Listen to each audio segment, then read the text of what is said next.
नगर निगम चुनाव के बाद अब सुर्खियों में फिर से संजय शुक्ला नजर आ रहे हैं और सुर्खियां बटोर रहे हैं। आइए आपको बताते हैं कि इस बार वे क्यों सुर्खियों में हैं और इस बारे में हमसे बात करने के लिए वरिष्ठ कांग्रेस नेता जुड़े हैं। और नमस्कार सर, बहुत बहुत स्वागत है आपका एमपी न्यूज में। सबसे पहले जानना चाहेंगे कि किन कारणों के चलते नगर निगम चुनाव में कांग्रेस को बड़ी हार का सामना करना पड़ा।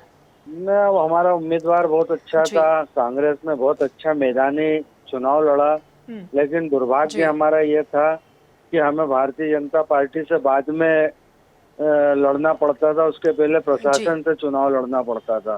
प्रशासन के अधिकारियों ने हमारे कार्यकर्ताओं सहित हमारे उम्मीदवारों पर इतना दबाव बनाया कि भरे चुनाव में उनको थाने पे बिठा दिया गया।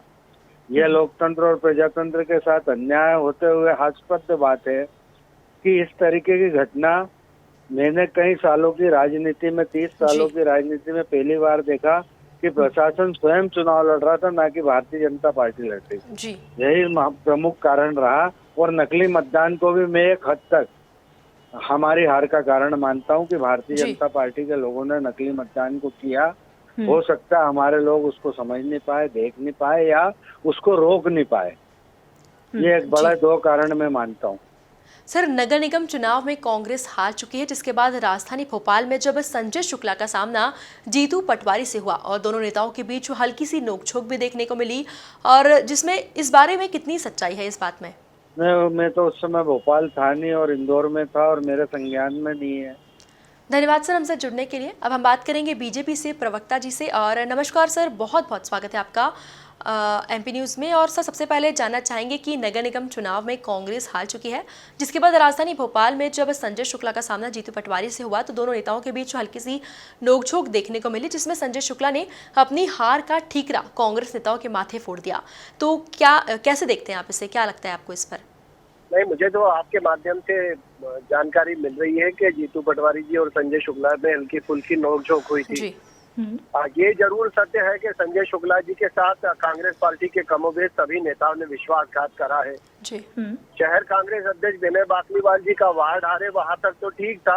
उससे ज्यादा दुर्भाग्यपूर्ण स्थिति ये है कि जिस बूथ पर श्रीमान विनय बाकलीवाल जी रहते हैं, उस बूथ का मतदान जो है सुपर स्पेशलिटी हॉस्पिटल के पास हाट बाजार मतदान केंद्र पे हुआ था। उस बूथ पर भी कांग्रेस पार्टी चुनाव हार गई। जीतू पटवारी जी की तो पूरी विधानसभा में सुपड़ा साफ हो गया। मुझे लग रहा है कि कांग्रेस पार्टी का कोई भी एक ऐसा नेता नहीं था कि जिसने ईमानदारी के साथ संजय शुक्ला जी के चुनाव में मदद करी हो या सहयोग करा हो। कमोबेश पूरी की पूरी कांग्रेस पार्टी जो है वो संजय शुक्ला जी को इस चुनाव में निपटाने में प्रण प्राण से जुटी हुई थी। अगर ऐसी स्थिति में वाकई में संजय शुक्ला जी और जीतू पटवारी जी की नोकझोंक हुई है तो मुझे लग रहा है कि संजय शुक्ला जी बहुत सहनशील है। बात नोकझोंक से भी आगे जाना चाहिए थी।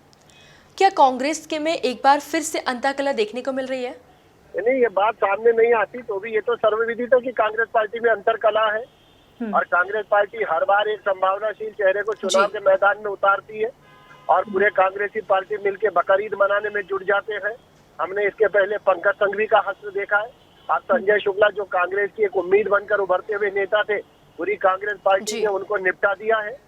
मुझे लग रहा है कि कांग्रेस पार्टी का दुर्भाग्य यही है कि केकड़ा तुलाई की एक तराजू कांग्रेस पार्टी के गांधी भवन कार्यालय में रखी है और जैसे ही कोई एक नेता आगे बढ़ने की स्थिति में आता है तो बाकी के सारे केकड़ाई मनोवृत्ति के साथ उसकी टांग खींचने में लग जाते हैं। बहुत बहुत धन्यवाद सर हमसे जुड़ने के लिए। तो देखा आपने, कभी ना कभी दोनों ही पार्टियों में कहीं ना कहीं हर वक्त पर कभी कुछ समय में ये बातें, अंतःकलह की जो बातें हैं वो सामने आती रहती हैं और कई बार इन बातों के चलते नेताओं के बीच नोकझोंक भी देखने को मिलती है।